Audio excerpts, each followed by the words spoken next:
S Paul ഫലത്തിൻ്റെ ആധികാരികതയെ സംബന്ധിച്ച് നമുക്ക് പറയാൻ കഴിയില്ലെങ്കിലും ഈ മുഴുവൻ എസ് പോൾ ഫലങ്ങളും UDFന് അനുകൂലമാണ് എന്ന് വന്നിട്ടുള്ളത് ഒരു പൊതു ട്രെൻഡാണ് കാണിക്കുന്നത്. ഇടുക്കി ജില്ലയിൽ 2 സീറ്റുകൾ തർക്കം പറയുന്ന എസ് പോൾ ഫലം ഞങ്ങൾ വിശ്വസിക്കുന്നില്ല.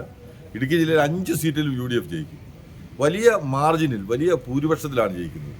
ഇവരെന്ത് മാനദണ്ഡത്തിലാണ് 2 സീറ്റുകൾ ഇടതുപക്ഷത്തിന് പോയേക്കാം എന്ന് കണ്ടെത്തിയെന്ന് നമുക്ക് മനസ്സിലാകുന്നില്ല.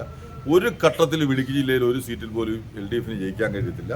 ഇടുക്കി ജില്ലയിലെ 5 സീറ്റുകളിലും വലിയ മാർജിനിൽ, കംഫർട്ടബിൾ ആയിട്ടുള്ള മാർജിനിൽ ഭൂരിപക്ഷത്തിൽ UDF ജയിക്കും. അതിനുള്ള രാഷ്ട്രീയ സാഹചര്യം ഇടുക്കിയിലുണ്ട്, അത് കേരളത്തിലെമ്പാടുമുണ്ട്.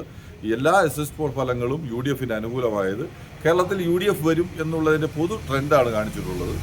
SS പോൾ ഫലത്തിൻ്റെ ആധികാരികമായ ശരി തെറ്റുകളൊക്കെ ചർച്ച ചെയ്യുമ്പോഴും ഒരു ഫലം പോലും ഇടതുപക്ഷത്തിന് അനുകൂലമായിട്ട് വന്നിട്ടില്ല എന്നുള്ളത് കൂടി നമ്മൾ ശ്രദ്ധിക്കേണ്ടതായിട്ടുണ്ട്.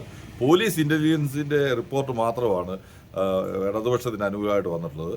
അത് ഗവൺമെൻറ് കീഴിൽ പ്രവർത്തിക്കുന്ന ഒരു പോഷക സംഘടന എന്നുള്ള നിലയിലാണ് കേരളത്തിൽ പോലീസും ഇൻ്റലിജൻസും ഒക്കെ പ്രവർത്തിച്ചുകൊണ്ടിരിക്കുന്നത്. അതിൻ്റെ സ്വീകാര്യതയെ സംബന്ധിച്ച് ആളുകൾക്ക് സംശയമുണ്ട്. പക്ഷേ SS ഫലം എന്താണെങ്കിലും UDF കേരളത്തിൽ വ്യക്തമായ ആധിപത്യത്തോടുകൂടി ജയിച്ചു വരും. ഇടുക്കി ജില്ലയിൽ 5 സീറ്റിലും UDF ജയിക്കും. ഇടുക്കി ലൈവ് വാർത്തകൾ നിങ്ങൾക്കായി അവതരിപ്പിച്ചത് presented by Santa Monica study abroad. പഠിക്കാമിനി അതിരുകളില്ലാതെ.